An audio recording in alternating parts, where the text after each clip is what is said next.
rules, simply go to the search box, type in your. It is free to look up any rule on baseballrulesacademy.com. No sign up, no registration needed to look up the rules. Simply go to the search box, type in your keywords, and come up with the rule. MLB level, high school level, college level, USSSA, all the way down to Little League. It's also free to visit the forum area. If all you want to do is breeze in and read some of the articles, no problem right there. But if you want to participate, you must be a free member or a premium member. Our section of expert analysis is a compilation of more than 200 different studies, case studies, expert reports on plays that have happened in the major leagues and at other levels, and all interpreted by experts. If you want to learn and get the same reports that are delivered to major league teams, this is the place to go. Our premiums members, full access. Our free members, selected content. Our video library consists of more than 250 videos, learning videos shot with Major League umpire Ted Barrett and Chris Welsh, and a number of other experts that'll tell you how to get it all done by use of video. Our premium members, full access to each of these videos. Our free members, selected content. Our Academy courses are brand new and they are a big hit. We've got Academy courses for pro, high school, and other levels of rules, including quizzes and tests at the very end. If you're a full member, you get full access to each and every one of these courses. If you're a free member, you get selected content. Maybe you like to take interactive questionnaires and quizzes. Well, we've got that for you. At the end of each one of our lessons, there is a quiz where you can take an interactive quiz, get ranking, and find out how you did, and even compete for leadership ranking on our leaderboard. Premium members, full access, selected content for those free members. BaseballRulesAcademy.com. It will always be free to look up any rule. If you want our premium content, however, I suggest that you log on right now and take advantage of our big sale, now 65% off our premium membership price.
Hi, and welcome to another edition of Ask the Rules Guy. I'm Chris Welsh, the creator of Baseball Rules Academy, and I'm your host tonight as we will discover some baseball rules. We will dig into the high school baseball rules and discover some very special changes that happened from 2019 to 2020, and then, of course, now with the virus shutdown to 2021. We will discuss those NFHS rules with Brady Hood, who is an umpire, a certified Class A high school umpire in the state of Ohio, and a very knowledgeable guy about high school rules. He comes later in the program. First in the program, very honored to bring in a gentleman that I've known for a long, long time. He has been up in the Reds media level for the last 41 years as the official scorer of the Cincinnati Reds. And let's bring him on right now to talk about what he does, what official scorers do, and how the heck he ever got into this job in the first place that has lasted so long. Let's welcome Ron Roth. And Ron, it's just great to see you here. Chris, thanks for having me. We're always glad to talk baseball with you, and especially in today's climate, even more. And just happy to be here and be a part of your program. You do a great job. 41 years as an official scorer. First, you got to tell me how you got into this business. Well, that's a very long story, but it was the off season of 1979, actually, and I had the fortunate opportunity to be Glenn Sample's assistant at the University of Cincinnati, and Dick Wagner, who was the general manager of the Reds at the time, was informed by Major League Baseball that they weren't going to supply official scores to score the games anymore. The sports writers and the players were getting into conflicts, and they wanted to go to outside scores. So Dick Wagner came up to Glenn and said, "Hey, we got to find a couple guys to go down and do the scoring down there. And would Glenn be interested? And did he know anybody else that would be interested also?" So Glenn jumped on it, and kind of the rest was history. We were, like I said, we were both coaching at the time, and UC had a game that day, opening day, 1980. And so obviously Glenn had to stay with the ball club at the university. So I came down and scored opening day that year. I was 33 years old, and it was kind of eye-opening. You know, we all think we've been around baseball a long time, and we all know about scoring, and yeah, I can do that. And you know, I went down there, like I say, I was 33 years old, and I met Jim Ferguson, who was a publicity guy there at the time, and he showed me where to go and what room to go into, and he opens this door, and he didn't really do this, but it felt like he stuck this shoe in the small of my back and pushed me in there and said, "Go get him, kid." And I walked down to the front row, and who's sitting there but Paul Summercamp, the legend public address announcer, who I grew up as a young man idolizing. He was, you know, had a special style of announcing players, and here I am sitting down next to him trying to score a game. And like I say, this is opening day, 1980, and you know, 2 innings later, an inning later, in walks John Popovich with a radio, with a TV camera and a microphone, and sticks it in front of my face and says, "Well, you know, this is the first year that the non-sports writers are here. What's your toughest call?" I said, "John, I don't know. I've only been here an hour and a half." So it was quite an experience, but we lasted 40 years now, and things are still going well. Well, it's been a lot of fun here watching you over many of those 40 years, Ron. But let's clear up a couple of the myths that surround official scorers. First of all, they're not hired by the home team, are they? That's correct. We are hired by Major League Baseball to do an impartial job. You know, I know all the scorers in all the towns live in those towns, but you know, the integrity of baseball, the integrity of the baseball records are really at our fingertips, and you know, they don't need us to go in there and make every call for the home team. You know, a base hit is a base hit. It's governed by the rules of baseball, which we'll talk about later, I'm sure. But that's our job, and we've got to interpret those rules as Major League Baseball wants them interpreted, not by the home team or the visitor team. You know, Ron, a lot of people don't know this, but in the official baseball rules, the OBR, there's a section at the very back, which is, I guess, the nuts and bolts of what you need to decipher how to judge a base hit versus an error, how to score an RBI, all those things like that. Section 9 of the baseball rules rule book. You're probably pretty familiar with that. That's probably your walking guide day in and day out.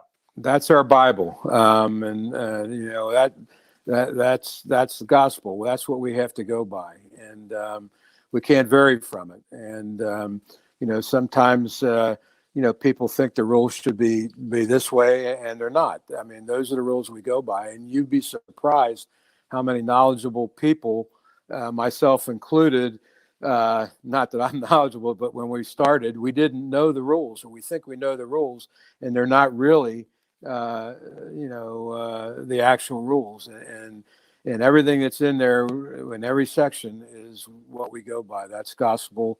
And, you know, our interpretation of them is something that, you know, how hard a ball is hit and so on and so forth can vary it a little bit, but the basic guidelines that we go by are rule number 9, and those are the rules. Not only rule number 9 or section number 9, but you're also getting a certain amount of continuing education as the years go on, year in and year out. They bring you guys, and there's probably 3 scores minimum per city to make sure that every game is going to be well staffed. but you guys get your share of continuing education too, don't you, Ron? Yes, that's true. And it's been taken to an extremely different level here in recent years.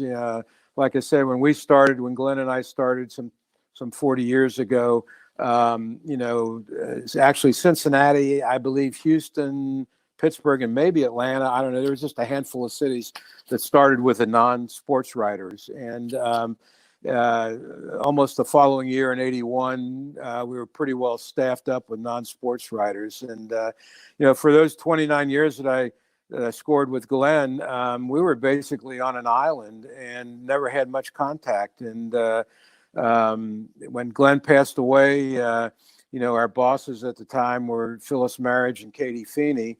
The National League and the American League were kind of split at that time. And they started having these meetings for the scorers. And Laurel Prieb, who is now in charge of us after Katie and Phyllis retired, has taken this whole scoring thing to a different level. And we're now meeting in New York every year, late January, February. He brings in one scorer from every city. So we have 30 cities represented, and several of the cities, New York, Philly, a couple of the close ones, and other scores from other cities will come in. So we usually have about 50 scores out of the 87 or 88 scores that are there every year. And we go over film, we go over plays from the prior year, and it's a great learning tool for all of us. And I think our profession has just taken to another level through Laurel's efforts. Let's take this to another level too, Ron. And everybody wants to see, I'm sure, the tools of the trade, exactly how you keep score, because you go to the youth parks around America, around the world, actually, whether you're talking about scoring softball or scoring baseball or scoring fast pitch softball or little league, all the way up to major leagues. Somebody wants to keep score of it. I want to see the tools by which you keep score of a major league game that are all approved by Major League Baseball. So if you don't mind, let's take a look at some of the score pages that you use that actually you and Glenn Sample designed. All right, now, Ron, here's your regular scorecard that you use, and it looks like a normal scorecard. Why don't you take us through this a little bit and describe what we're looking at, and I'll be able to pan around as you describe where we're going and explain really detail by detail what goes into an official scorer. Well, okay, Chris, let me point one thing out too before we get started. Every official scorer in every city uses their own scorecard. These aren't mandated. These particular scorecards that we have here aren't mandated by Major League Baseball. These were designed by us, although our scorecards are the property of Major League Baseball. But we use scorecards, and the things that we record for us might be different than what you do in the broadcast booth. Glenn and I got, we got about 5 games into the 1980 season when we had a scorebook and 2 pencils and figured out, well, we needed to come up with a better system for recall and getting the items that we need, because not only do we have to keep score, but we have to make certain announcements. We got to give pitching lines, pitching changes, official summaries. And so what we did is design this scorecard, and you'll see, first of all, across the very top of it is just the name of the teams that are playing. This was a game in St. Louis. St. Louis was the visitors. The date was June 6th, I believe, 2017, maybe. It shows my name there as the scorer, gives the weather. And then we go back to the left side of the scorecard, and coming down the left side is the lineup. And you'll see some names of some former players on there, but we give the name, the position. If they change positions, which there were a few of them that have changed positions, those will be on the right column right there in the middle there, just to the left there, Chris, a little bit, right there. The uniform numbers. And if you go down, when you're scrolling down, the Reds only use one pinch hitter. That was designated by the letter, it's lowercase a, Michael Lorenzen. pinch hit in the 7th inning for Tim Adelman. I'm sorry. So the and our subs are in there. We usually put the starters in black ink. The subs come in blue ink there. So that gives us, who our subs and who our changes are. Then if you scroll back up into the main body, you can see the different colors that we use there. Obviously, the ones that are sticking out are the yellow ones which are the runs that were scored.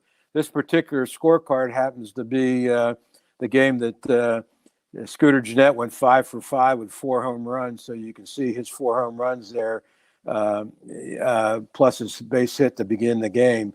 But you'll see everything. The strikeouts are in red. You'll see I designate the strikeouts that are called with a C, strikeout called. Well, some people will use a backwards K for that. Walks are in green. You'll see those lines going both vertical and horizontally. Those are either pitching changes or pinch hitters or defensive changes. The horizontal ones are the pitching change. The vertical ones are the defensive or the batting changes, pinch hitters. The base hits are in blue.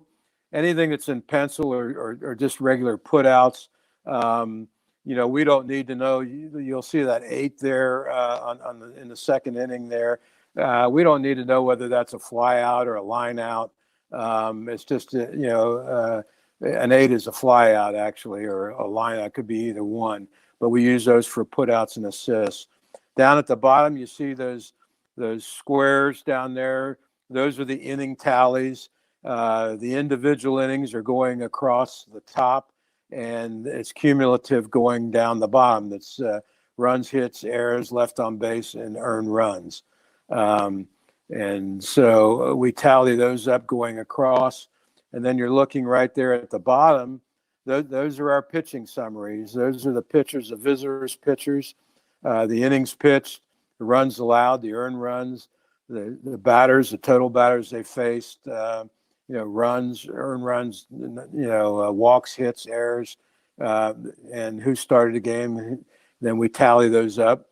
And that sheet that you see there, that box, you'll see on the bottom of the Elias Sports Bureau, which I'm sure Chris will pull up here at a later time. But you'll see that, as well as that box. You'll see to the right of our scoring there, you see those tallies and those dark and light lines. Those are the tallies for the game summaries.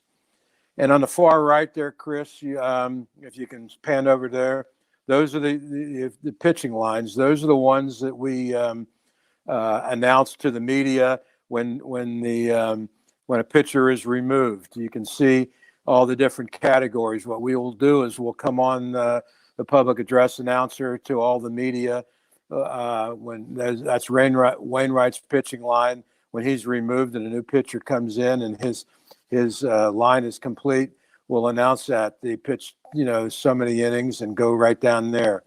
There you're looking at the umpires for the game in their positions. And then you see the official summary. At the end of the game, we have to announce the official summary to the media. The Reds won that game 13. Their official summary was the Reds 13 runs, 11 hits, no errors, 5 left on base. St. Louis had 1 run, 5 hits, no errors, 5 left on base. Time of the game, the winning pitcher, the losing pitcher, and if there was a save. And they paid attendance for that game, 18,620. And that's basically our scorecard. That's the visitor side. The other side is identical. And that's what we use. Every score in every town has a different system. There's nothing that's mandated for physically keeping that scorecard. That's just what works for us. We found it to be to our benefit. That's our put-out and assist sheets. We have to keep track, obviously, of the put-outs and assists and report that on our final scorecard and our report to the Elias Sports Bureau. We keep that as the innings go through, inning by inning. At the end of the game, we tally it up. They have to balance out. We give that sheet to the MLB datacaster. He checks it with his box score, And if it checks out, we're good to go. And we put that onto our official score sheet and go on. It's just a form, again, that we in Cincinnati use. Other scores in other cities may use something else. Okay, Chris, that's the copy of the Elias Sports Bureau report that we have to transfer from our scorecard onto that scorecard, onto that form, and then at the end of the game, scan it and send it into the Elias Sports Bureau for the permanent records of the game. These are now, last year, the 2019 season was the last year we're going to be using those things. Everything has gone to computer now, but you'll see that's the box score that you saw on our score sheet. Right there is the pitching box that I pointed out to you on the score sheet. You're looking right above that of the pinch hitters and what they did. Again, the official summary, the umpires, my signature validating the score. And on the right side is the attendance, the time of the game, the weather conditions to start the game. And there's our proof of the game. Those two numbers there have to balance out, or we're missing some numbers someplace. So you got the home team, the visitors team. And again, those forms we've been using forever, but going forward in the 2020 season, it's all gone to computer. So those will all be turned in by the MLB Datacaster after we approve them. Ron, I'm sure there's a lot of people out there thinking right now, gee, that doesn't look at all like the scorecard that I use on Saturday afternoon when my little Johnny goes out to play baseball. But what is, you've coached high school baseball. You've been around amateur baseball a long time. In fact, you were actually a coach for me when I was an amateur baseball player on a travel team. When you advise a scorer, whether it's the team mom or the team dad and somebody who's responsible for keeping the book, what do you advise them to make sure that they do to make sure that all the kids have fun and enhance the ball game? Well, again, Chris, each level is in and of itself, and whatever level you're at, it's still a game of baseball, and certain things that you have to record in there. You want to make sure that each kid is put into the game and is getting his at bats and his statistics recorded. At each level, you're looking for different things. The higher up you go, the more information that's needed. Typically in the lower levels, they're not interested in putouts and assists. Stolen bases are always a question mark. But there's a lot of rules that, at the lower level, you'd be surprised that you think that you don't know. And from the scoring standpoint, there's a plethora of rules that are in there that you take for granted. But, develop your own system like we did. Even at when we got to the major league level, we knew what we had to record. We knew what we were responsible for. And a lot of the stuff like that you need to know, we don't need to know. And so it just clogs up our scorecard. We try to make it as simple as possible. And going forward, to just make sure that everything gets recorded and all the kids that are in the game are put into the game for their own record's sake. Ron, now I got to ask you a question. Let's get into some meat and potatoes before we let you go. You're going to be a regular on Ask the Rules Guy on our Baseball Rules Academy live stream, and we thank you for joining us. But before we let you go, let's talk about one thing. Let's talk about what is considered ordinary effort. That seems to be something that comes up over and over again. Every time there's a debate, whether it's at home watching the television, whether it's in the broadcast booth, maybe you're at the ballpark and you see a play and you say, oh, well, that's an error. And the guy next to you says, oh, no, that's a base hit. Let's see what the official scorer says about that. Normally, it revolves around something known as ordinary effort. Give us once and for all what the scorer's opinion is of ordinary effort and how you judge that to be a hit or an error. Well, it's very simple, actually. And what's ordinary effort for the not-hole player is different from the high school player is different from every level you go up. And the rule book is very specific. It's ordinary effort for the average person at that level, at that position. So, and I guess maybe that broadens out, but a person that's used to playing shortstop, an average shortstop in the major league, what's ordinary effort to him. Now, if you move Joey Votto over to shortstop, his ordinary effort at shortstop isn't what a normal shortstop, what Derek Jeter's was, So, I mean, that's where your expertise has to come in. But as far as the rule book, it's ordinary effort for the average player at that position. I've got so many things I want to ask you. In fact, I have for years been able to. We're separated by a glass sliding door between the scorer's booth and the television broadcaster's booth. And every time I've got a question, I'm able to slide that door open and say, really? That was a base hit? Of course, pitchers want to stick up for other pitchers with earned runs and all. But you've always been able to come up with a good, solid answer. And most of the time, it is recommendations that you get from Major League Baseball, the guidelines that are either in Rule 9 or maybe an auxiliary manual that you handed to you. So you've really got a good explanation every time of what should be a Major League hit versus a Major League error. And it's been great to have you on the program tonight, Ron. I can't wait to get to you over here next time, because we're going to take some questions from the audience next time. We're going to find out what you're thinking about. How can a guy lose a ball in the sun and it'd be a base hit? Why would that victimize a pitcher like that? The pertinent things about baseball scoring. And we thank you very much here for joining us on Ask the Rules Guy tonight, Ron Roth. It's a pleasure, Chris. Anytime.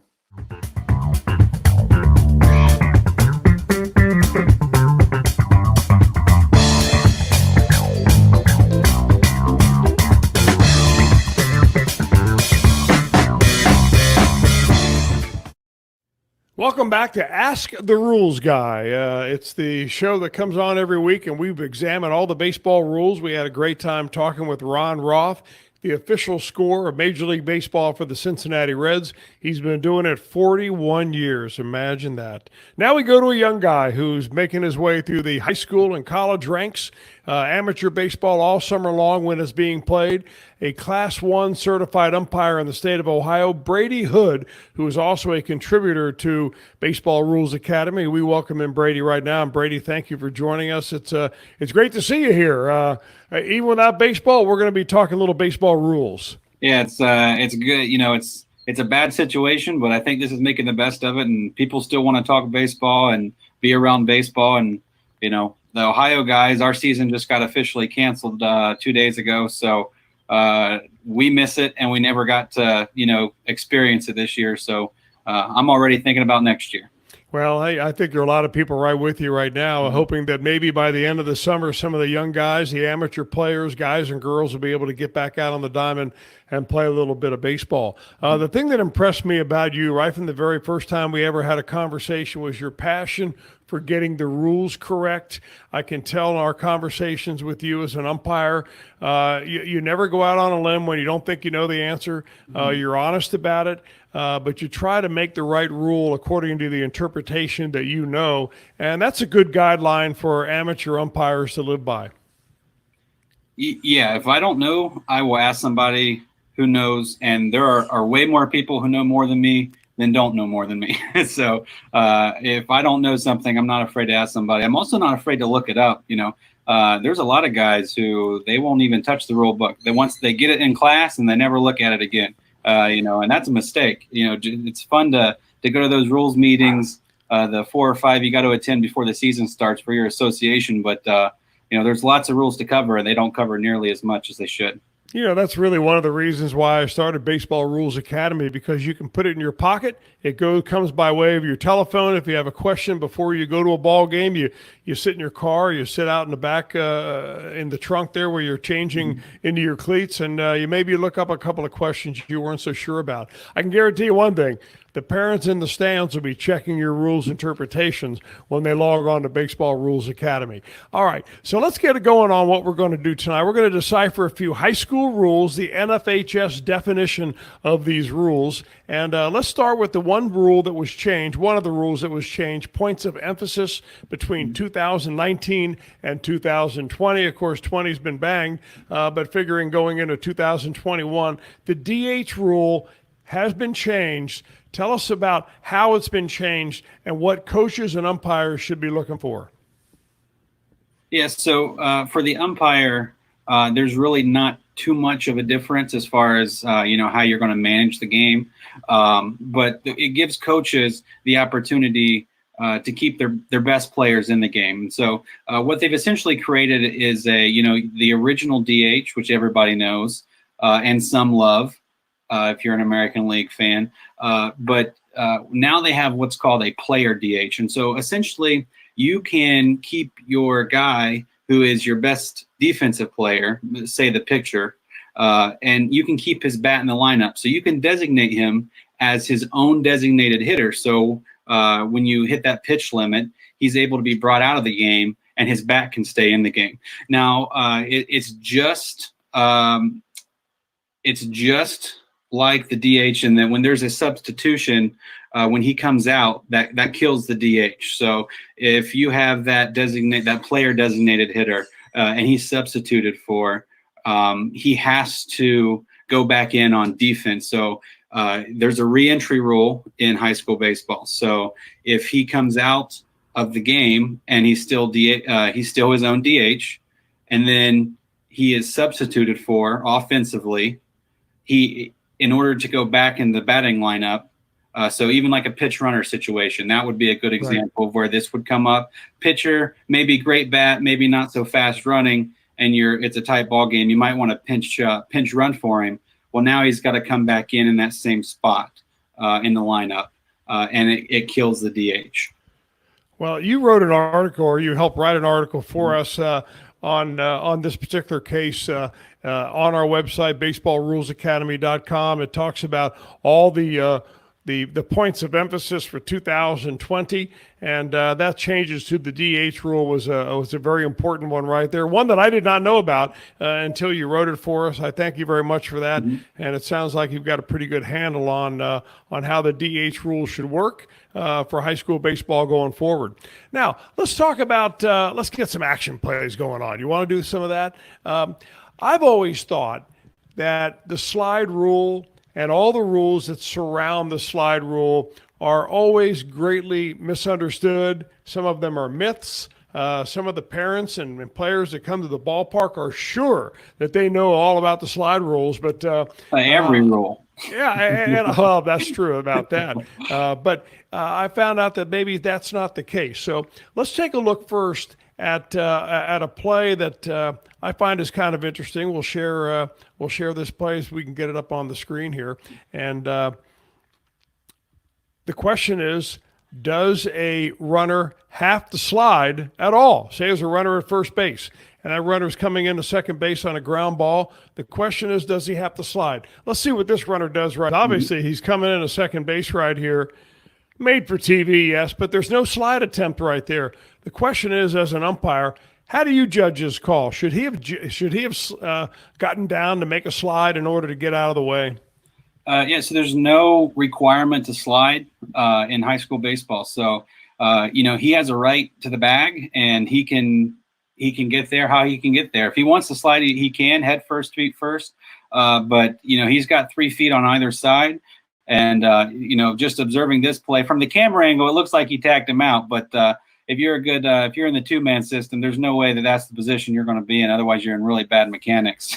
So we had a really good cameraman, maybe not a very good umpire, but a very good cameraman working for us that day. Let me ask you this, though. When you take the no slide attempt one step further, at what point does it become interference, or for that matter, intentional interference on the part of the runner going from first to second? Say this is the scenario. There's a ground ball double play, runner at first base on his way to second. He's easily going to be out. But instead of sliding or getting out of the way, he stands there. The second baseman turns the double play, and the runner fails to get out of the way. He doesn't intentionally get in the way, but he doesn't get out of the way. Is that interference or intentional interference in any way? Yeah. So in first in high school rules, there's no such thing as intentional or unintentional. That's a little bit different from Major League Baseball. There are 4 umpires, and you can figure that out. In high school, there's only 2, and you don't have time to think about what was he doing it on purpose? Was he accident? Interference is interference, and obstruction is obstruction. So that's the first thing. Secondly, again, the batter has the right to the bag. If he interferes with the play after he is out, he should get out of the way. If it's obvious that he's interfering, that's a no-brainer. That's an interference call, and the batter runner is going to be out heading to first. So if it's close, and I don't know, it would have to be a really slow developing play for that scenario to happen. Most of the time, even if a slow hit ball, he's going to be almost a second, or a hard hit ball, it's going to be a no-brainer. And if it's got to be obvious for me to make that call. But his intention doesn't matter. If he interferes with the play, he does interfere with the play. Okay, interesting stuff right there. How about a play where a runner comes into second base hard? We're going to show you that play right now. Okay. And he comes into second base and with the intention of breaking up the double play, but he does a slide that is legal at the major league level and the professional level, but maybe not at the NFHS, the high school level. It's a pop-up slide. Let's take a look at it a couple of times, and then you tell me what you think.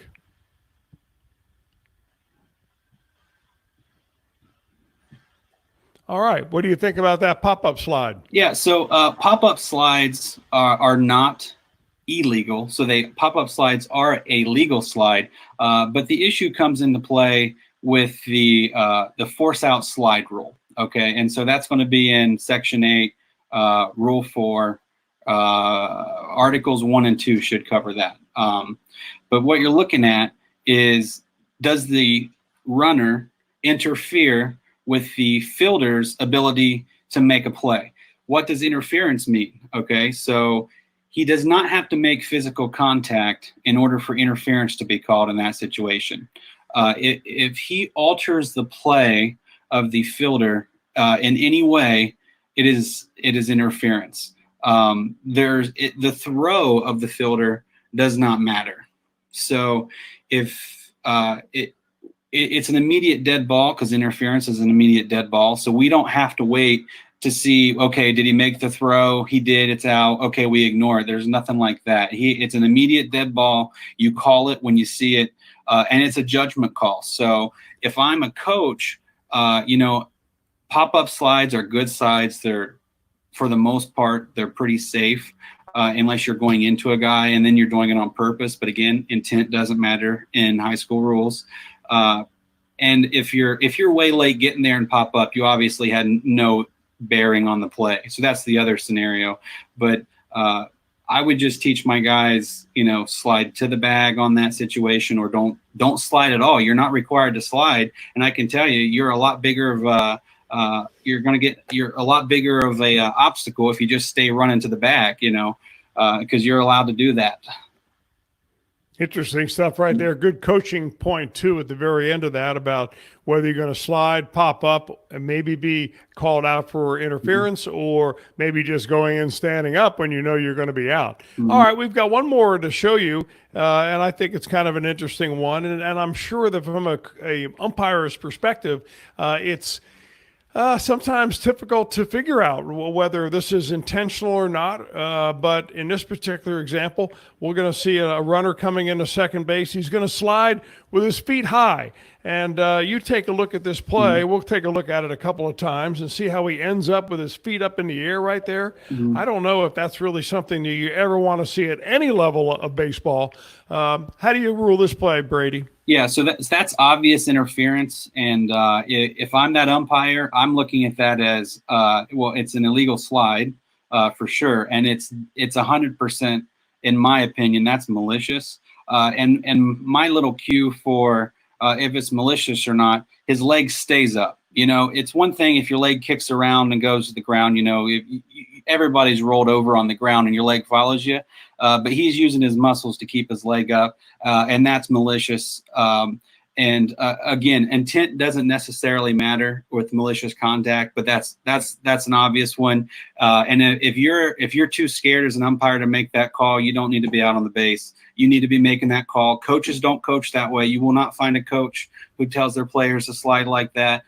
You need to ring them up. And a coach, if he wants to argue with you, that's a player safety rule. And I don't know any umpire who wouldn't have your back. I don't know any assigner that wouldn't have your back. And I don't know any state agency, association director that wouldn't have your back in that particular play. So make the call. It's an ejection. No hesitation. I agree with that 100%. And it brings me to the next play, which is maybe not as dangerous as this one that we just saw, but in professional baseball, we call it bush league. And that's when you make a runner slide when you don't have to, when you fake a tag.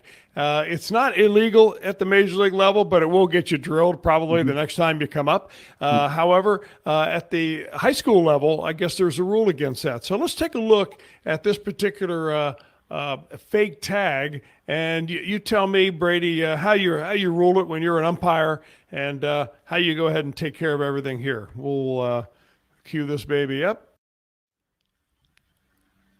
Fake tag, kind of swipes down there, makes the runner get down. In fact, the runner in this play, we won't play it all the way through, but the runner actually gets up and he ends up going on to third base. So obviously he was trying to impede the progress to keep the runner from going from first to third or maybe even first to score. How do you play? How do you call this play if you're an umpire at the high school level? Sure. Textbook obstruction. It's in the definitions. It's Rule 2 is definitions in the rule book, and it's the most important rule because it defines every other rule. So if you're a coach, a player, an umpire, learn Rule 2, and you'll be set. Textbook obstruction. That's a delayed dead ball. He's going to get at least one base with the hustle he was giving. If that's a deep hit ball and he's hustling like that and he gets to third. We don't assume with us awarding a base whether he'd be thrown out or not. We just award based on what base he would have gotten to. So, and I know that sounds a little counterintuitive, but the throw doesn't matter. So if you think that had he been able to keep his pace up and he would have rounded third, give him home plate. And if I'm the base umpire, the way he was hustling to third base, he's absolutely getting home too. There's no place in that, like you said. It's bush league. I don't know, coaches, why you would teach that. It's not in the spirits of the game. It's unsportsmanlike. And in high school rules, the player will get a warning and the coach will get a warning. And if it happens again, the player's ejected. It's no nonsense when it comes to unsportsmanlike conduct like that, especially when it's a detriment to the game. Well said, and a good point, certainly to keep in mind. So everybody out there who thinks a fake tag is a fun thing to do, go ahead and realize that you're going to get everybody in trouble doing that. Now let's go to a part of the game, Brady, where I think that there's more complaining. You, an umpire, can tell us, certainly verify to that, than any other part of the game, and that is the strike zone. You probably hear barking from the first pitch of the game. We see it on the screen, Major League Baseball, when we see that ball go outside the imaginary strike zone that's put up there on your TV screen. But let's take a look through the official strike zone as it is written by the rule book at the Major League level, the OBR. It'll be described by Ted Barrett. We don't have the audio, but I'll ad-lib what Ted was telling us as we take a look at this video.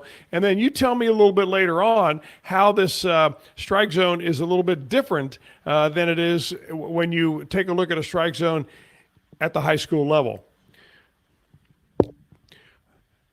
The bottom of the knees, the hollow of the knees, it marks the bottom of the strike zone, and Ted Barrett pointing it out right there to the midpoint between the top of the shoulders and the top of the belt. So he's showing you where it is as that hitter is setting up.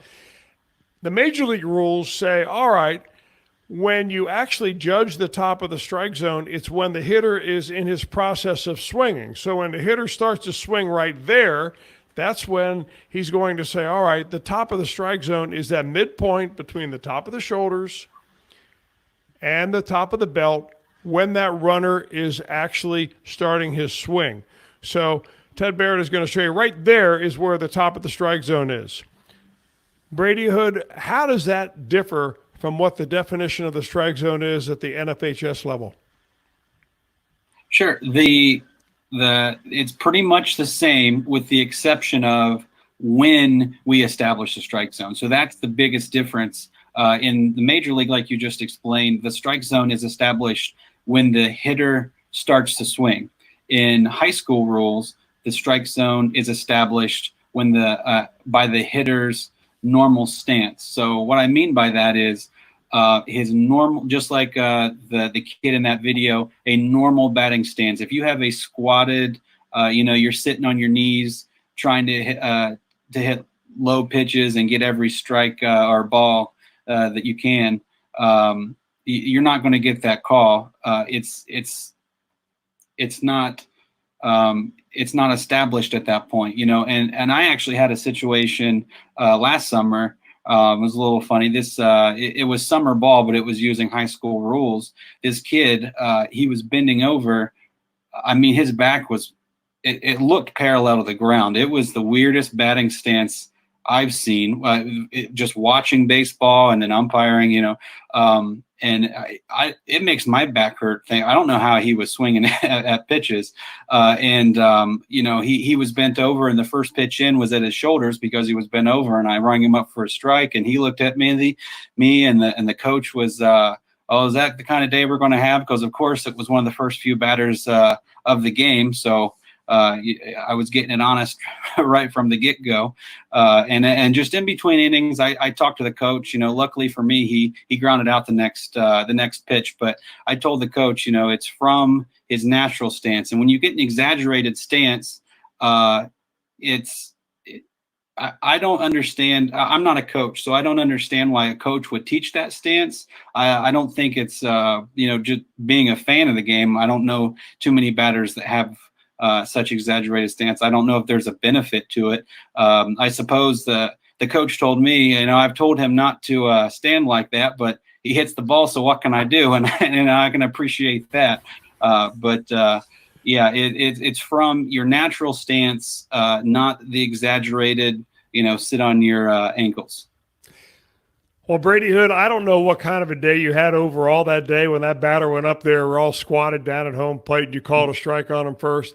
You've had a very good day here on Ask the Rules Guy. I thank you for being a guest here. But before you leave, you can't get out of here before we deliver one thing to you, and that is a question from the Impossible Test. Now, the Impossible Test is on our website, the Baseball Rules Academy. Once you become a full-fledged member, you'll be able to use every rule, every video, every post and blog and case study that there is, including all the courses and tests that there are. Now, up there right now, free to examine around. All you have to do is put your email in and give us your first name and your email, and you're in as a free member. You can come in and take the sample quizzes, including the Impossible Test. So we urge you to do that. I'm going to pick question number 6, Brady Hood, from the Impossible Test and see how you do. Are you ready for the Impossible Test? Probably not. So let's try it. Perfect answer for you, Brady Hood. Here we go. All right. The pitcher attempts a pickoff throw to first base. The runner is obviously safe. Mm-hmm. The throw is in the dirt, and the first baseman knocks it down. The ball slowly rolls toward the first base coach. The runner is not going anywhere. He's standing on the bag. The first base coach reaches down, picks the ball up, and tosses it back to the first baseman. This is a multiple choice question, and the correct answer is A, This is interference without a play being made. The ball is dead and the runner stays at first base. B, this is nothing. Since there was nothing going on, the ball remains in play. And C, this is interference. The runner on first has to be called out. Your answer to this question, Brady Hood, is? Okay, if I'm thinking through it, I would say that the coach interfered, and I'm a high school umpire, so intent doesn't matter, and the fact that he was safe by a mile doesn't matter. He interfered with the defender by picking up a live ball, making it a dead ball. So I would say C, that the runner would be out for coach's interference with the play. Correct. I would mark it down as C as well. Congratulations to you. You're a tough one to catch up on one of those rules questions. I can guess about that. But we'll get you. That was number 6 on our impossible test on the sample quizzes. That is free to everybody out there who gives us their email address and just wants to come in and browse around through the Baseball Rules Academy website. I hope that you enjoyed our program tonight. We certainly enjoyed having Brady Hood as our guest. And if you'd like to be a guest on our Ask the Rules guy, all you have to do is get online and you'll find our email on the website. And you can get after it and come on and be my guest and be part of the impossible test. So let's hope we get back out on the baseball diamond very soon. Major leagues all the way down to the little squirts. Boys and girls, we all need to get out on the field soon. Stay safe at home, and let's look forward to the day when we get out there and play some safe, educated baseball. For Baseball Rules Academy, thank you, Brady Hood, and everybody else who loves the rules of the game. So long, everybody.